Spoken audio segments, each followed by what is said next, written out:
Wow, wow. Welcome to DogStar. Each week we sit down with a star of hip-hop and R&B, and this week we have the pleasure of sitting down with Chaz Kangas. Yes, yet again, welcome back. So good to be back here for part 2. Yeah, it's been a long time since we've sat down with you last, and we're excited to kind of fill in the blanks of some of the questions we weren't able to ask you last time. Well, let's fill them in. You know, as Stained said, it's been a while, but I am happy here for us to have this Family Values Tour style reuniting. Yeah. Well, thank you again for taking the time out of your schedule to sit down. Let's dive right back into it. Cool. Yeah, exactly. So we talked about your early musical influences on the last episode, but we didn't really have a chance to talk about your kind of journalism journey. When did you start appreciating, I would say, journalism, and then when did you start dipping your toe and doing it yourself? I used to read a lot of magazines as a kid, you know, Totally Kids magazine, if we were part of the Fox Kids Club, not to brag, but I was. And eventually becoming a music fan and realizing, you know, in things like Circus and Hit Parade are all these interviews with artists and photos of artists, and you just get to learn and know them better. And then more like into the early aughts, things like Herb Magazine and The Source and Double XL, and it was a cool way to get these more in-depth conversations with artists. And you know, it would be once a month, but that would be as opposed to when artists would be interviewed whenever they'd be dropping a music video or a project, which could sometimes be, you know, years in between. So that kind of opened my doors into reading a lot of these things, and then that you realizing, for some of these they're talking about the history of it, and it's just an enjoyable read to get to connect deeper with music, to, you know, hear what the different local references slang wise are in songs, and I just really developed a love for it. And were you journaling? Did you have a diary or journal at that age? Or no. Okay. No, did I? No, I don't think I did. I did not. Most of my free time for writing was spent either writing movies or writing raps. So, but I did write for my De La Salle Islander school paper, doing some album reviews and movie reviews at the time, and I wound up just being a fan of the journalism itself, and of course having OCD whenever a writer would get a detail wrong or something wrong or a question wrong, that would stick out in me. Or whenever there'd be an interview with an artist and they'd mention a project coming up that never happened, Yeah, and then they'd be later classic. with him, and I'd be like, hey, you know, what happened to this thing that you said was going to happen that didn't happen? Where were those sort of questions?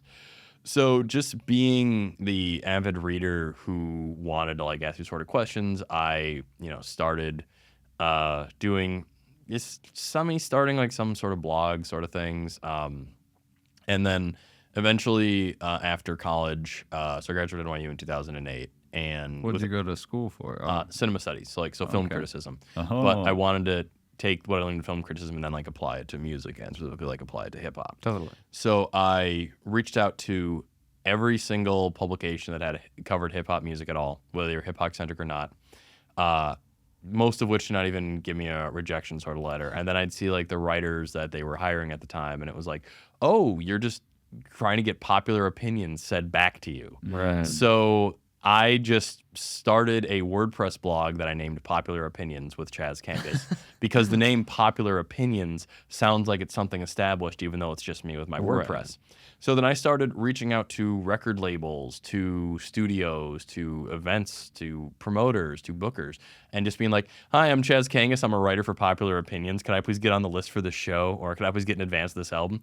And they'd be like, yeah, sure, we love Popular Opinions. Because it sounds like something that they thought that they'd heard of. Right. And, you know, I'm not lying. I am Chaz Kangas from Popular Opinions. And then I, in turn, would then write, you know, and do a review or do, you know, coverage of a show and a thing like that. So it really was from there. I covered the closing of a spot called Sin Sin, which had an event called Freestyle Mondays that I loved, and I really built my name for myself in New York out of.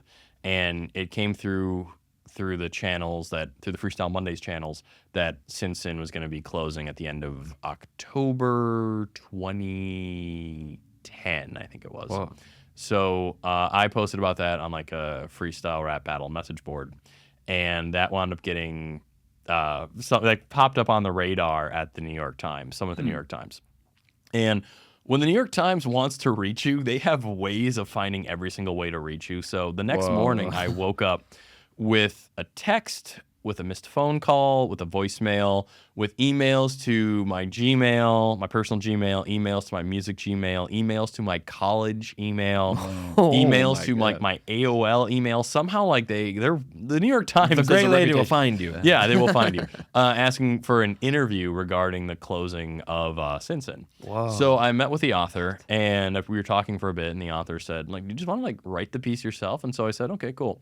So I wrote it. It went in the local East Village section, and it did really well. They said thanks. When I responded back, I said thanks. By the way, and then I hit them with like 3 more like ideas, and they took all 3. Whoa. And so then I wound up being the local East Village music writer for the New York Times. That's crazy. That's Yep. so cool. Yeah, and so it was really just kind of like one of the things where you hit the writing lottery at that point, like Yeah. because I'm then like invited to like these staff dinners, and it's people who've been doing this for years, and going to getting I'm their- sure some of your role models is some there, and some contemporaries, and then just me, just kind of you had the feeling of like, yeah, I was writing on a WordPress blog and something I posted on a message board, and I'm here. But then you realize it's not an imposter syndrome. It's like I found this channel to get in here, but Right. the point is I'm here. exactly. And so that was really cool. And then from there, Ben Westoff from the LA Weekly invited me because I'd written a piece on my Popular Opinions blog about the music that came out on September 11th, 2001. I don't know if you guys are history buffs, but on that day, there was an attack on America. And What? I did not forget. I'm so glad you remember. I must I have did not forgotten. forget. Oh yeah, well because that same day you had like the Jay-Z Blueprint album, the Ben Folds 5 album. You had a lot of different albums coming out on that day. So I wrote about how 9/11 changed the music industry, and on one hand, it really ended things. So the previous summer there was so many like happy novelty songs that were out, like Afro Man's Because I Got High, Lil Teen One Track Mike's Shaniqua. There's even like emerging ones that people were following that trend of like, hey, throw anything at the wall, it'll stick and it'll sell. Like there was that rap group Bad Ronald who had a song called Let's Begin. It was a really weird, like the summer 2001 was a weird time for music. And then 9/11 happened, and then no one wanted to dance to silly things anymore. Understandably so. Right. And so I wrote a piece about those and about the albums that came out like on 9/11, like the aforementioned Jay-Z album, the Ben Folds 5, or the Ben Folds solo album. There were 2 coincidental, in the most incredible coincidences, 2 albums came out that day with the World Trade Center being blown up and in flames. No. Yeah. What were those? That was the Coos Party Music and the metal group the Dream Theater's like Live from New York album. And that one has like the whole skyline, specifically the 2 Twin Towers in flames. But the Coup album has them like hitting a detonating button and blowing up the Twin Towers. So when you talk about all the wrong days to put that out, like Yeah. so those were pulled from the shelves immediately. And so Didn't get any Grammys. I don't believe it did. No, that it's understandably it's sensitive at that But point. still, being overshadowed obviously by a terrorist attack. Yeah, which I say is a tragedy. Oh, totally. Okay, good. Glad we're on the same page on that. So, Just so we're on the same yeah, page. yeah, good. Yeah. 9/11 was a net negative in general. Yeah. So, so writing for like the LA Week, I just sent that to my buddy Ben Westoff, who was like the music editor of the LA Weekly. Like it was getting close to the 10th anniversary of 9/11, and he said, "Hey, you want to like write a refined version of this like for us?" So I said, "Cool." And then I started writing for the LA Weekly, and then from there, started writing for the OC Weekly in Orange County, and then back around to City Pages out here because I was Hey. following the hip hop scenes in Orange County, LA, Minneapolis, like at a very close level that a lot of these publications, like, because there's so much music, so much happening in music scenes. And so to be able to just kind of give that insight into different things happening, even without physically being there, that it wound up having this like web of just different scenes I was able to write about and cover. So Now, how would you compare, let's say, Orange County's hip-hop scene to, let's say, the Twin Cities hip-hop scene, other than perhaps population? it's just different times in different spaces. Orange County would have a lot of artists that would come in there, because I think there's, at the time anyway, and it's hard to say now because we're talking 2012, 2013. Okay. So many venues would be open for independent artists coming in. So a lot of times, like when I'd be covering someone in Orange County, it would be someone from just outside Orange County, or someone who'd be able to be like on that loop, like coming through Orange County and still be able to give them some coverage.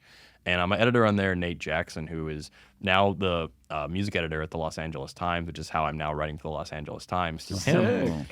He gave me a lot of really cool creative freedom on that. So I was able to really, when I even when I'd see artists coming through who I like, man, more people should know about this artist. Like, whether, the avant-garde, the more niche things, the more, is the world ready for it? Well, OC Weekly's ready for it, ready or not.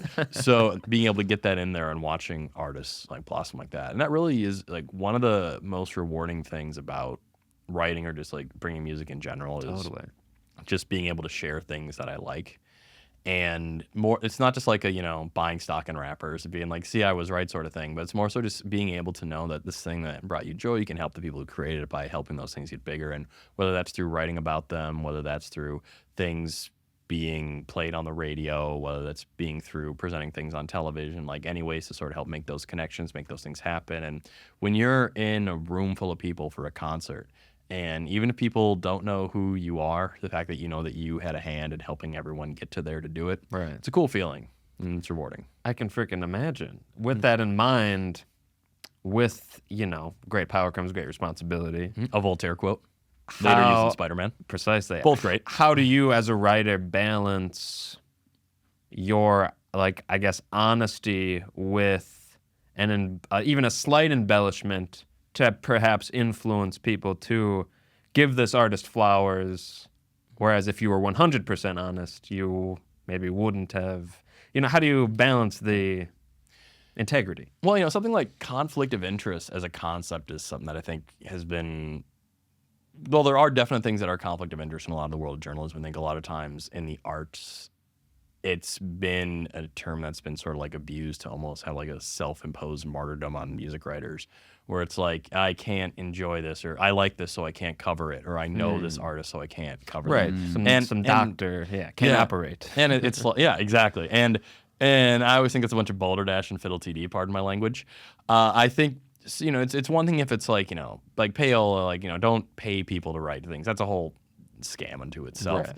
But I think it's like if I happen to, know someone who's making incredible music and they're getting a lot of attention to it, why would I not write about that? I'd be doing a disservice to my readers or a disservice to my listeners to not acknowledge that this is something that's happening. Right, but there has to be a few things that you, I don't want to say would nitpick about, but a few things that would perhaps, they could have done this better. Would you intentionally omit those things? No, and I've done that. Okay. There are certain things, Fascinating. but usually it's like if it's someone who I sort of know on this sort of level thing, and if I'm talking to them, if they ask me, because I've always been very open for feedback and things, and and I usually would have said that to them before I would say things publicly, and that's just a level of courtesy and what do you really want for the arts? When I was coming up writing, when I was at LA Weekly and OC Weekly, the big thing and a lot of music criticism was snark and artists being just deliberately dismissive or having this concept of if I haven't heard about it, it doesn't exist or it doesn't matter, or if it's not part of my frame, doing zero research.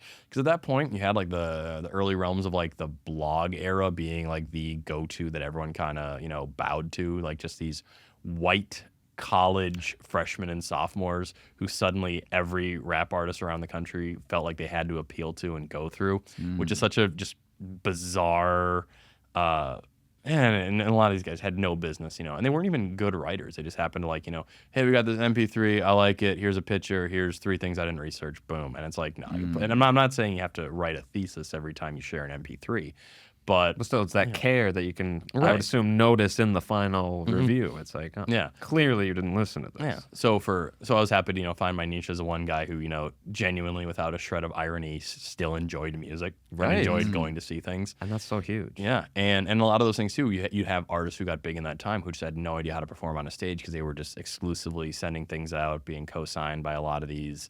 The blog era did a lot of damage to music journalism in general, or did a lot of damage to music as a whole in general. And I think, now that when people look back on it and, and there's podcasts and things that cover it that refer to it with a nostalgia as, and they call it the blog era. And it speaks to how bad the writing was. They didn't have a better term for that time than the blog era.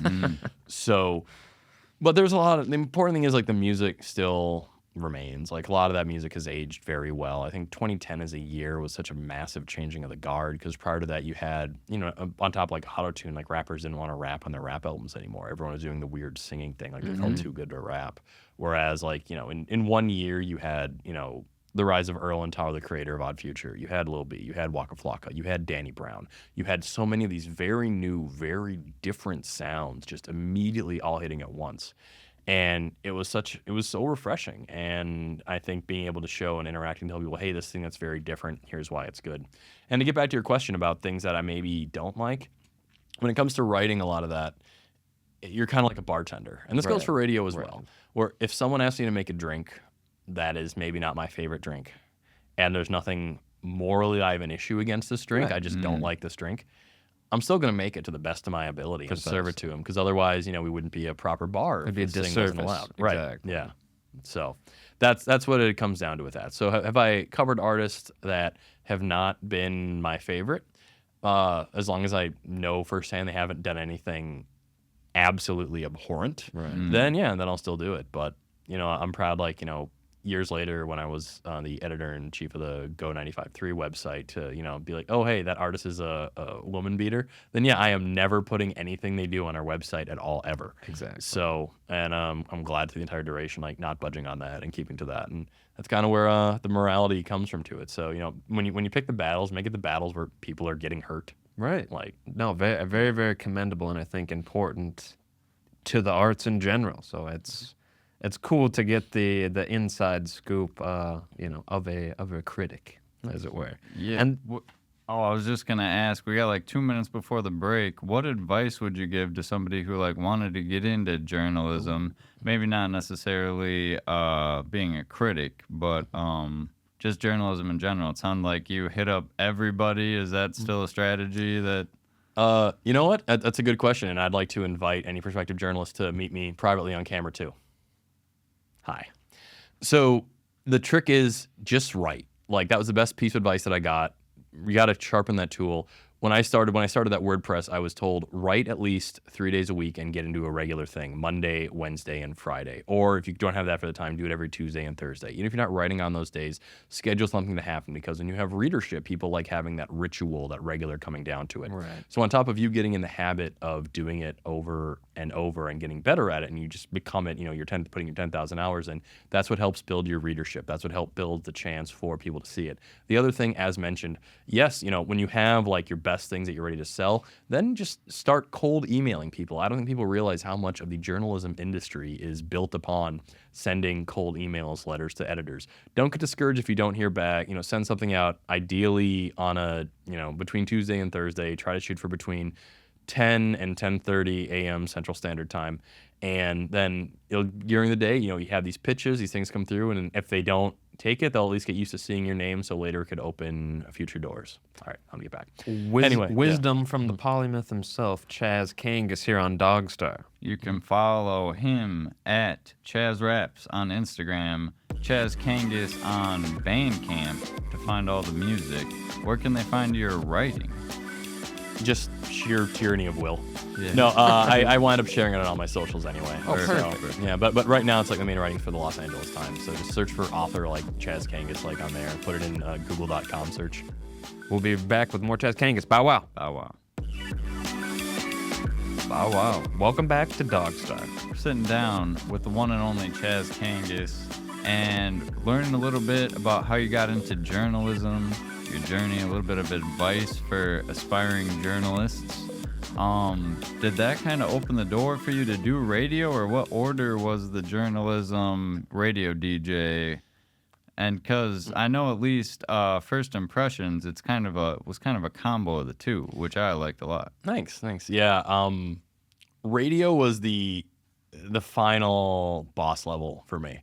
Because while doing the journalism in New York, I started doing television along with that. I was invited, and it was called Arise News 360. That had this worldwide platform, and I was. Where can we watch this? I believe they still have their YouTube channel up. I think the channel is now unfortunately defunct. This is 2013. Okay, but okay. but Continue, the appearances sorry. on there are on there, and so they saw, because I covered the Video Music Awards for the Village Voice.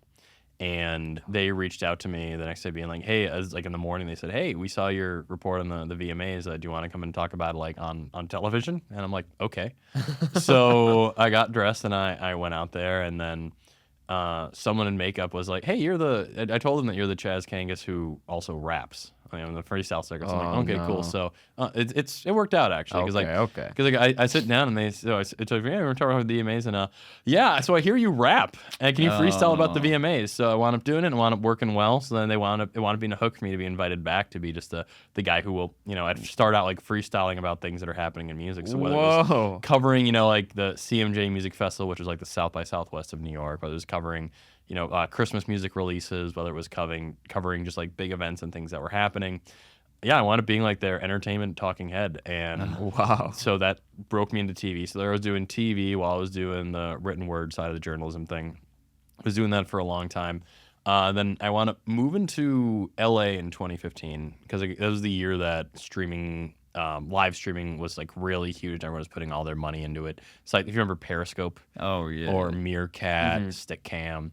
I was working for a music vertical for another like one of those contemporary ones, and they made a deal for me where they'd cover my rent for my first year out there. They put me on the company Uber, and I was like, okay, just I'll take a sweet trial run of LA. Right, yeah. 'Cause I think like everyone like in New York especially has a thought where it's like at some point you want to try LA, and I'd always heard the advice from a very young age like if you got to be invited to LA. Don't just go out on your own. Like you could, I guess, but like when you're invited, it's what makes it a little sort of an in-way. So, so I got this job offer the same week, and I found out my apartment in New York was being converted into condos. Oh no. And so that made it a little easier for me to decide, well, you know what, maybe now's the time to try. Right. So went out to LA, was doing that, and then during that time, the Idea documentary was playing the following April in Minnesota. And so, huge Idea fan. So I flew back here to see that and to cover that.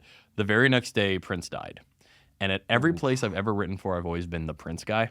Interesting. So that news happens, and then by noon that day, every place I'd ever written for, even if I wasn't actively writing for them, reached out to me. They're like, hey, Chaz, saw on your social media you're in Minneapolis. Would you like to, for the next week or so, for as long as this Prince controversy is around, like cover it? So I'm like, yeah, because I'm devastated because I love Prince. Right. Best concert I've ever seen. I'm one of those live Prince concert, like tape traders. So What era, sorry, was that show? Oh, when I saw him live? Yeah. 2010. It was actually his first Wow. show on the Welcome to America tour at Madison Square Garden. Oh my gosh. Amazing night. And then, I assume you agreed to cover his death. yep, yeah. So a lot of those days it was, the Paisley Park and then to First Avenue, and going to First Avenue, of course, like the night of his passing, and Right. just being surrounded, inundated, because I would be like thinking about Prince and everything nonstop anyway. So as I'm writing for all these places, Reed Fisher, who was my music editor for my first few years at City Pages, said, hey, you want to come check out Go Radio? This thing, because Go 95 had just launched earlier that year. Go 96 had launched the previous year. And I'm like, sure. So we're there, and by chance today that I'm there, the president of the station is there, and we wind up hitting it off, and he invites me to meet up like again like the next week. So I'm like, cool. So long story medium. He asked him why I'm interested in doing something on the radio, and I'm assuming he means like me like calling in from like LA, like a man on the street sort of thing. Doing a And he- freestyle, Yeah. something small. Right. And then he says, well, how do you feel about having your own show?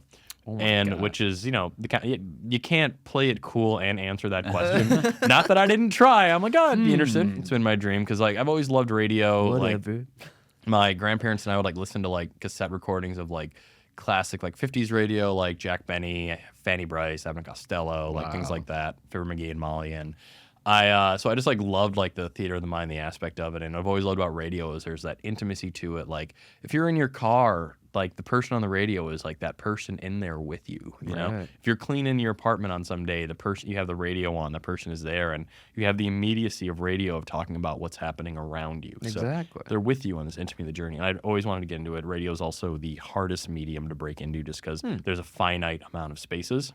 So it's hard, and realizing this is like the one chance I'd to that point had and may ever have had for radio. And, in LA, I figured it was always going to be there. So I said, all right, I'm going to take it. The offer was just right. So wrapped up everything in LA, moved here, started with it was like a 100-day trial, so it was a trial through like a 3-month trial period ago. And I was very happy at the end of that. They were happy at the end of that. And then that wound up continuing. And then, Wow. So yeah, First Impressions with Chaz Kangas premiered June 6th, 2016. And we had 204 episodes of that. And then in 2018, Reed became the editor of, I believe, Minnesota St. Paul Magazine or Minnesota Monthly, one of those, both care publications. And so I wound up then being the co-editor of the full website along with Zach McCormick, who's also now at the Current, and then I became essentially like the main editor-in-chief of the Go 95 side of things. So that's being able to, work and have like my show First Impressions where, I had such great freedom. Like the president of Go, Sam, like worked so hands-on with me in terms of teaching me the basics of radio and helping me blossom and find my voice. And being able to do that and then essentially make the type of music website I always wanted, no random gossip, no deliberate platforming, harmful, awful things. Right. And we even like with essentially no promotion at that point because of the way things sort of tend to go, we were hitting 40,000 hits a month. And so much of that was just word of mouth because when people want to share a music source they like, whether because we were covering the very local things, we were covering the national things, the international things, we had such a bevy of new things coming up, and I'm really proud of the work we did there.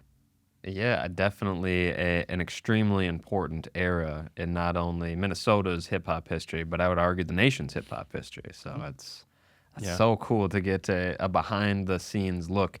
I want to talk about something that you had briefly mentioned a few minutes ago that we didn't get a chance to talk about in November of 2024, Christmas songs. Oh. You are no stranger to making Christmas songs, flipping over to the musician side of things. Yes.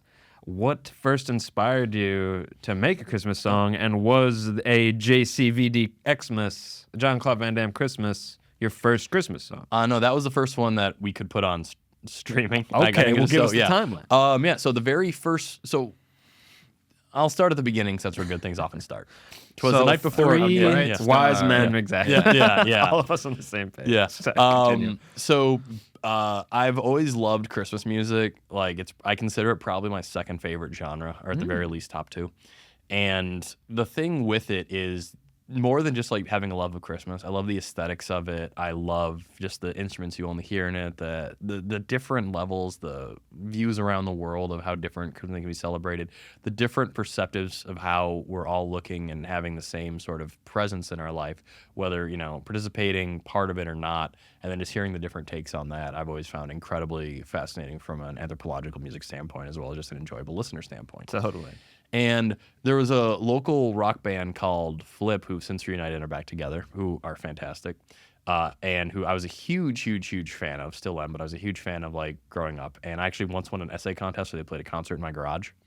And Oh my gosh. and one cool thing that they would do is every December for members of the Flip fan club, they would put out a Christmas song to be them like covering a Christmas song and then eventually become like their original. So every December you could look forward to getting something in the mail, whether it was like their cover of, we're a couple of misfits from the Rudolph the Red-Nosed Reindeer, cover of Heat Miser from A Year Without a Santa Claus. And I Very thought REM style. I think they did a similar holiday release just for the fans. Yep. Yeah.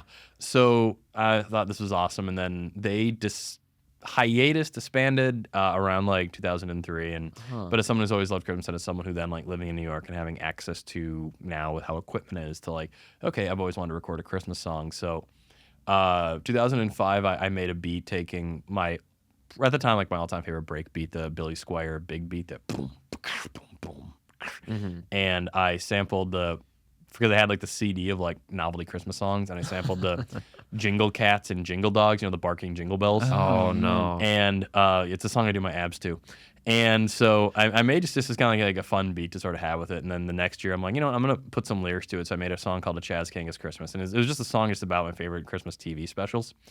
And so that wound up doing really well for me in the MySpace era. We premiered it on Adam Bernard, who's a music journalist who had a radio show in Connecticut at the time, and decided, I can do some good for this. So putting it in my MySpace songs and also saying, hey, if you want to buy this, I'll donate if we want to like send money for it, I'll donate the proceeds to RAIN, Tori Amos's charity, the Rape, Abuse, and Incest National Network. So to make like some sort of a thing to it. Exactly. They wound up doing really well. So the next year I recorded 2007, recorded one called Two Girls, One Christmas. And I thought, okay, cool. So I was like, so I'm going to have like these two Christmas songs. Next year came, I'm like, I kind of want to do another like, winter sort of Christmassy song, sort of song called Wintertime Pimpin', produced by this guy, Cooley High. And then as the years came on, I'm like, I'm just making this like my new like yearly tradition. And there's been some cool like additions to it, like getting to do what was an unofficial, but then she declared it an official remix with Princess Superstar of her song Xmas Swagger. That was the B-side to the JCVD Christmas song. Whoa.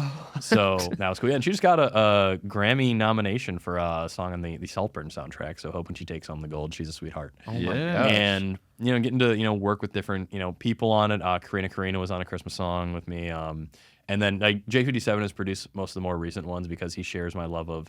We call ourselves the bad boys of Christmas, even though like we're the two nice list. We're the most good boys you could find. But we have fun, just like we get ready each year, having our tradition. I usually will dig up like a bunch of like Christmas like samples or compilations that I found. Like when I'm record hunting, like when I'm going through used sections or going through like things, I'm trying to like find like holiday stuff. Like Is that year round? You're looking for the Yeah. holiday stuff? Oh, yeah. Always thinking about it. Engelbert Humperdinck's Christmas. Oh yeah, it's tremendous. The one I did for 2023, Yule Intentions. Yes. Jay made the beat from that, sampling the score of a certain holiday classic everyone knows and loves. Oh, yes. And I found the vocal samples in that from finding a CDR in like just as some like Christmas thing. I think I can't tell if it was like distributed from like some family or like some workplace thing in like the early 2000s.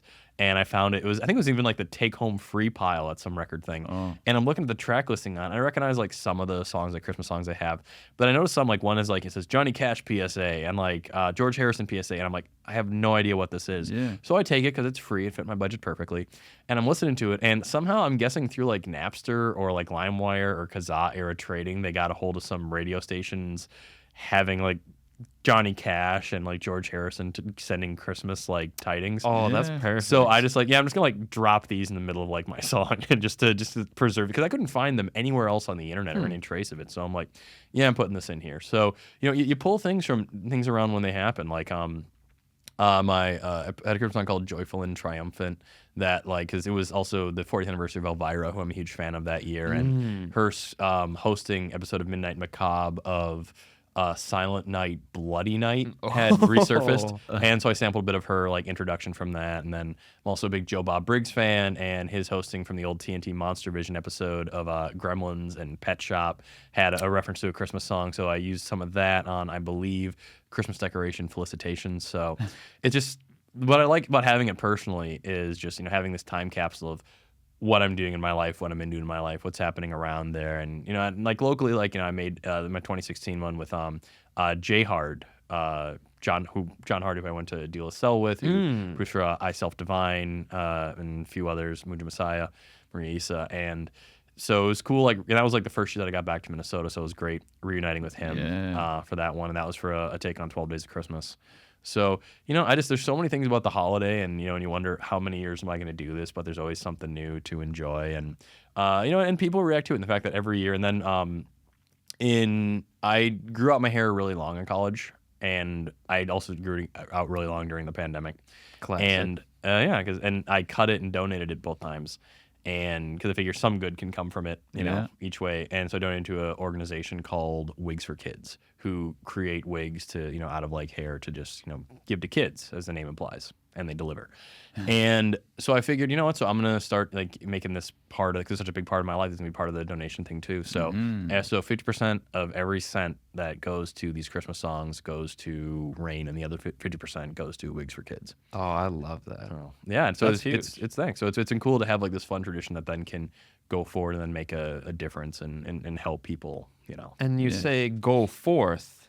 What are your thoughts on like the lasting legacy of Christmas themed art, whether it's a movie or in this case songs? Well, these are going to be listened to forever. Yeah, and and that's something that I've encouraged like a lot of like local artists to do as well. Like the thing to have in mind when you're releasing a Christmas song is at most 15% of your fan base is going to even listen to it and like it, because people hate Christmas music. And I don't take that personal, but just in terms of things that people hate in music in general, whether it's a crass commercialism, whether it's like certain synthesizers and sleigh bells, whether it's children singing.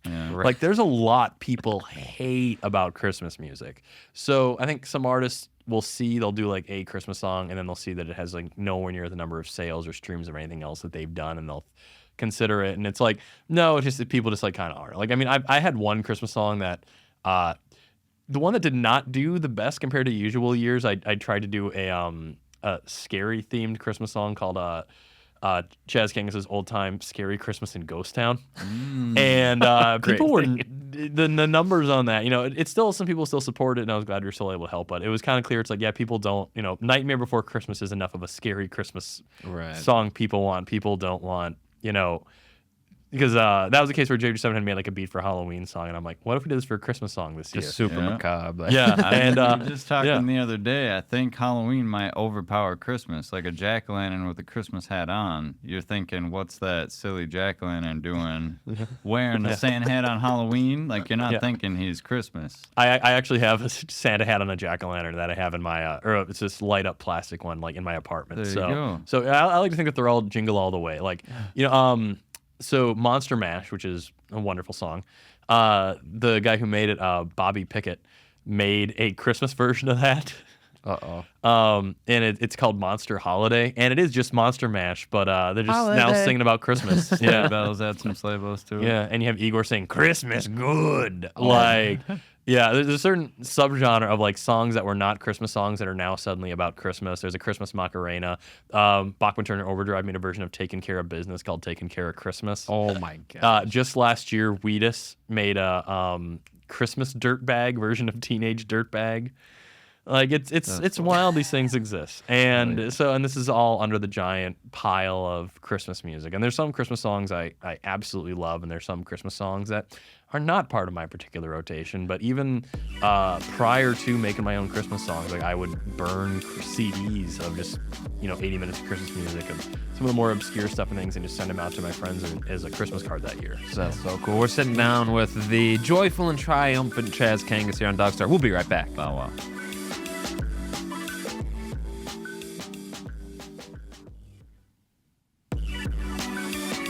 Oh wow! Welcome back to DogStar. We're sitting down with Chaz Kangas. We got a good scratch the itch of the Christmas questions I had for you. Because sorry if I'm repeating this joke, but it seemed like you were born on Christmas or something with, with your love of Christmas music. And I guess just one wrap-up question: what's the mood in the studio? Making a Christmas song versus making a rap song? Ooh. Like, is it a different vibe? Are people more excited, or can you get them to focus more? Maybe. Well, for me, like when making Christmas songs, I write most of my lyrics at home. Like I set this thing aside, and then when I show up to the studio, I'm very well rehearsed and well practiced, so that I can just maximize the time and knock out. I started recording in music studios in a recession era New York, so I'm used to maximizing my minutes. I'm not there. I'm not there to, indulge in vices. Like I'm there to create music. And so when I go in to record these things, it's, a lot of times like people will be very cool and charitable. Like DJ D Mill has recorded a few for me when I've been out there, and he's been like really thoughtful and really like down for the cause too. And I think in terms of like the writing, I'm usually at home. I have like my ritual when I like decorate Christmas. I put on the 2014 Christmas episode of The Late Show with David Letterman while I put my decorations all around. I have a DVD that I burned of it. And then while that's playing, and have like all the Christmas decorations around me that I'm ready to just, fully take in, and then just like, get to writing. So. And would you do this in the middle of April if you're planning to write a Christmas song, or is it during the holiday season? It's usually like I write at the Black Friday weekend, which someone called Thanksgiving weekend, I guess. And is on this final Christmas wrap up here, when do you personally when in your calendar year do you start listening to Christmas music or holiday music? That weekend. Like usually it'll be after Thanksgiving, the family's gone home, and I'm ready to head out and start going for the Black Friday deals. Right. Yeah, the exception to that is like if there's like a Christmas album that's come out early that I've like had to review for a publication. Like when that's happened, like then like of course I gotta listen to that early. So I'll be like on the hunt for things, and I'll maybe give a casual listen to see is this something I'm gonna have in rotation later in the year. But in terms of like if I'm just putting it, if I'm decking the halls, then I am decking the halls. So your halls will be decked. They could not be more decked. So like in that case, then I just go like full on through the end of the year. That's also like why I kind of like try to finish my year end wrap up stuff like by early November, because then if new things come out, I can like easily slide them in. Mm-hmm. But then I have to worry about someone putting out like a surprise album in like mid to end of November, which we've had happen recently in a few years. So completely bashing my bracket, but I do like to really take it all in, and like you said, there is a timelessness to it, and I like the fact that there are some records that bring me Christmas joy, that have brought my grandparents and great grandparents joy, that you still have that enjoyment of. And in terms of things like sampling for making my own Christmas songs, there's like Christmas recordings from the 1930s of people who've been out of the picture a long time, but because those it continued to exist through tape traders and being able to just give them one more chance for life in here. And I love that. You'd have to think their spirits love that. Their Christmas spirits. Their Christmas spirits, exactly. And as well, we're on the subject, just some like sort of like other like piece of advice I just want to kind of throw into like young up and coming artists, if they'll meet me at camera too. Stop using AI for your art. There's so many artists who are here that you can work with, who you can support. And the thing with AI, even if you're going past like the moral implications of it, how bad it is for the environment, how bad it is for the artist economy, it's going to look incredibly dated with how fast these things move, and it's going to look terrible. And the reason I bring this up is because, especially if you're watching this in Minnesota, which I can confirm, your local digital libraries, as in like your libraries that have their digital equivalents, have so many free vintage things in their photo libraries where rights-wise you are allowed to use for free, that you could then have something cool, something visible that isn't going to look like AI slop that you could then use for years. So if you're in a position you can't pay an artist for something, go and use these libraries. They're free access for you. Get a library card. It looks better for your community. Just do that, because I've used that for the re-releases of my Christmas songs, and those have been just wonderful for me. All right. Anyway, I'm back. Can you touch on like delegating early creative roles that you maybe for a year, maybe for 5 years had to do all of them yourself? Like what was that point where you realized you couldn't do it all, even though you really wanted to?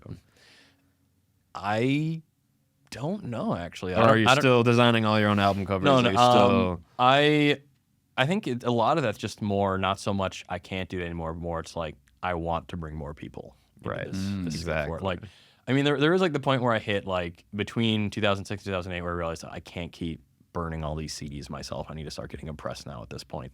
And so I started doing that. That was definitely a thing. But beyond that, getting to know so many great artists, so many great photographers, so many just great hosts for shows, so many, it's bringing more things into this web. And I know it's a hard thing for artists to ask permission for things because you think you can do everything yourself, but it's going to ultimately make your art better. In the same vein where it's like a lot of artists will be like, I can only do art, I can't like work another job, but like then you wind up becoming an artist who all your songs are about how hard it is to make an artist, and you're catering to an artist of just other broke artists.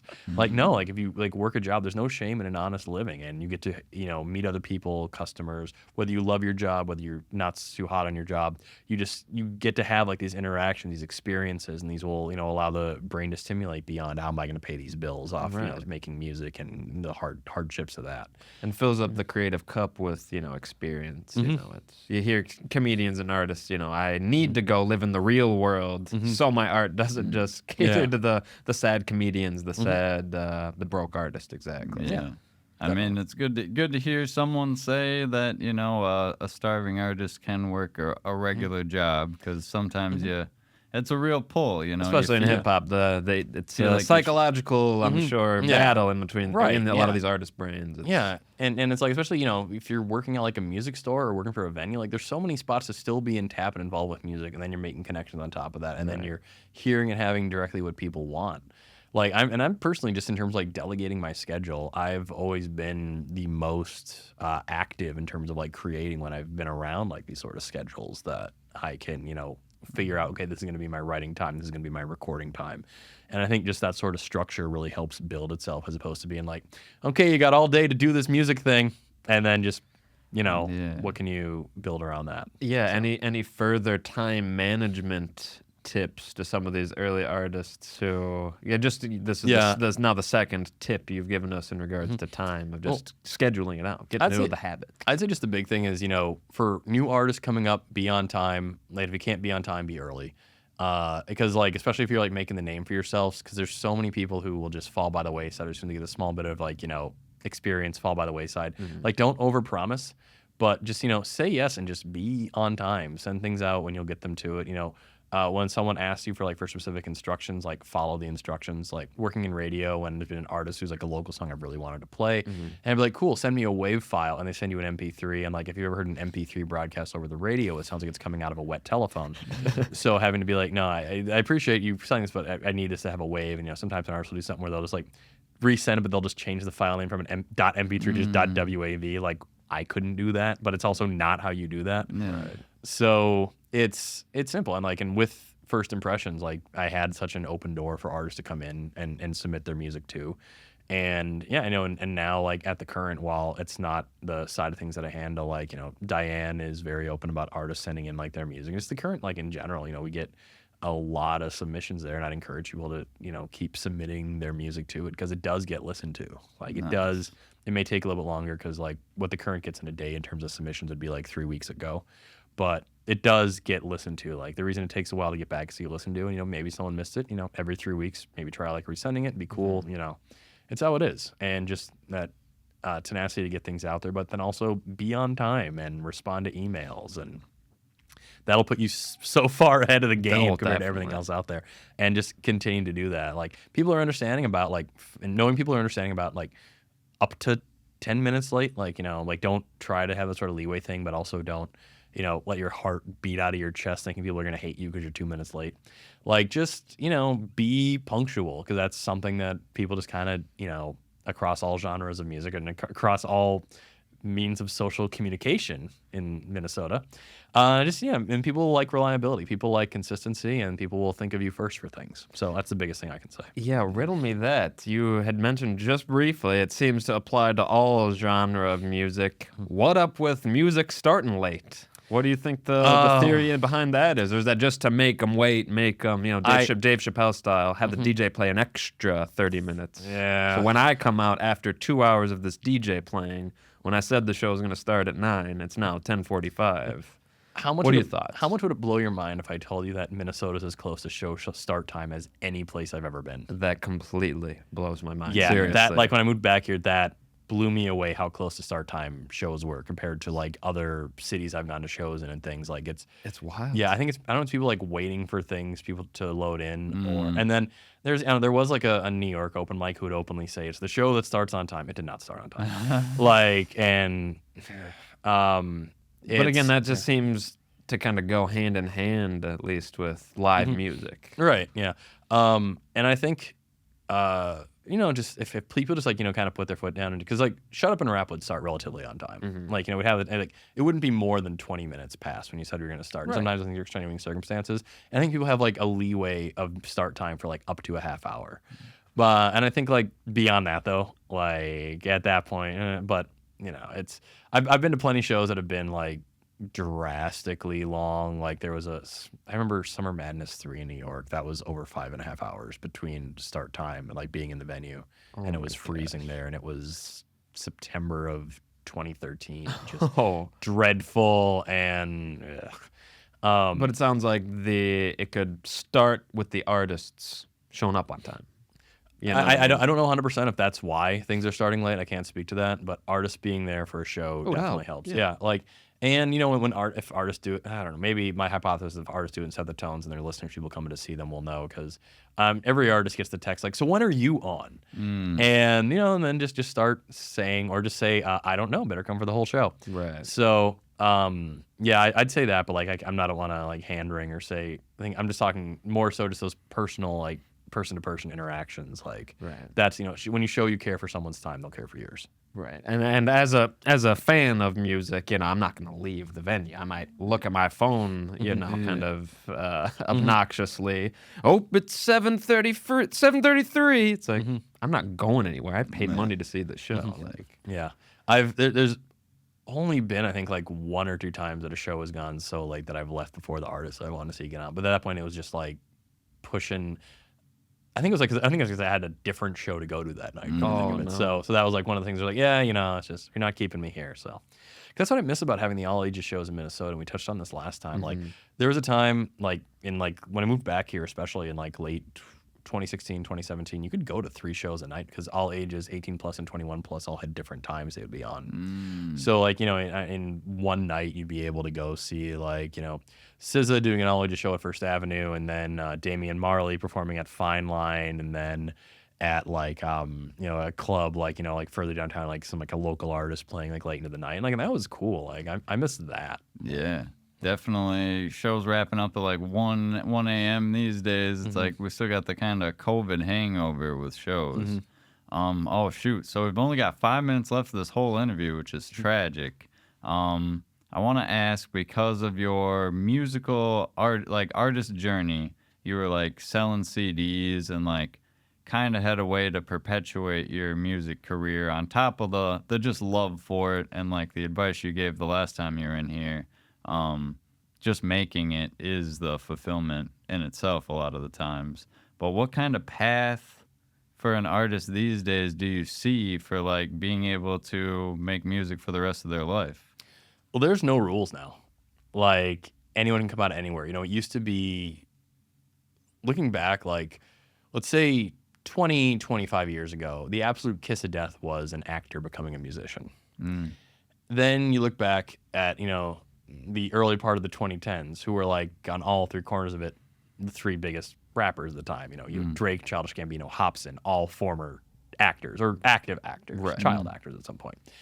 So once that thing was sort of cracked, it was kind of the weird inverse of like, remember like in the late 90s when rappers were just acting and everything, like Pac was and everything. Then when Pac passed on, like, oh, I better catch Tritch from 90 by Nature and he was in everything for a while.